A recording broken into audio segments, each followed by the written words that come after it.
a rencontré la boîte à jouets, grâce à Adrien et Soraya, qui ont servi de pont. Et puis après, le contact est plutôt bien passé, si je ne dis pas de bêtises. Corruption, arrangement et tout ça. Et puis finalement, on s'est retrouvés dans cette collaboration avec eux ici même à Cassaigne.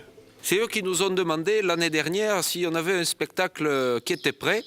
Et comme on avait ce spectacle qui était prêt, on leur a dit on a un spectacle qui est prêt.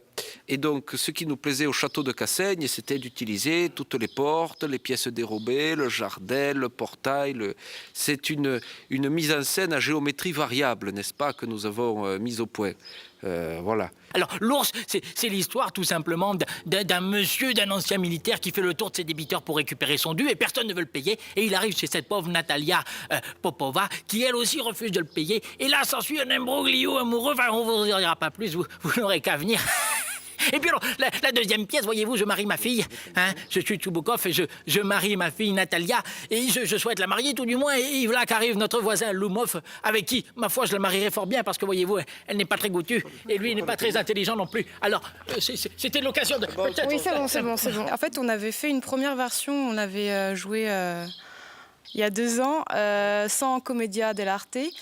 Et on avait fait vraiment une mise en scène très classique, sans ces codes-là, et ça fonctionnait, mais quelqu'un est venu voir le spectacle et nous a dit qu'on avait quelque chose de comédia déjà dans le spectacle. On s'est dit, pourquoi pas, on va tenter l'aventure. Du coup, on allait acheter 2 masques de comédia de Den, qui sont magnifiques.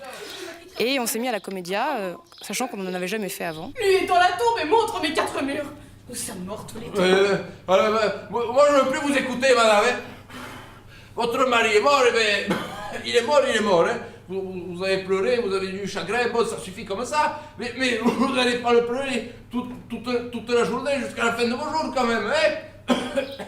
Et voilà, c'était un petit peu un pari fou, mais ça fonctionne bien. Ça fait 6 fois, 8. Il y a eu Shanghai, Tokyo. il y a eu Tokyo, il y a eu Toulouse. Il y a eu Brest aussi. Bon. Brest, on n'en parle pas.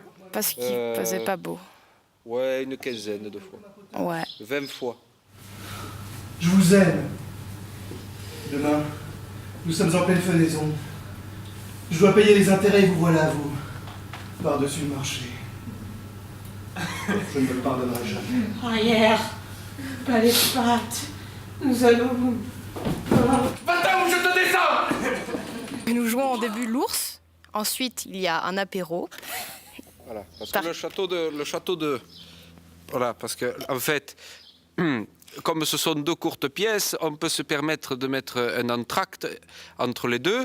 Et attendu que le château de Cassaigne produit du vin et de l'armagnac notamment, on a réussi à glisser entre les 2 pièces une dégustation de quelque chose et à la fin des 2 pièces, une dégustation de quelque chose aussi, ce qui est assez agréable. Et d'ailleurs, on va peut-être changer le nom du collectif Caravelle en collectif Carafel, vu notre inclination pour la bouteille. Voilà, c'est assez plaisant. Voilà. C'est fini, oui. Adieu.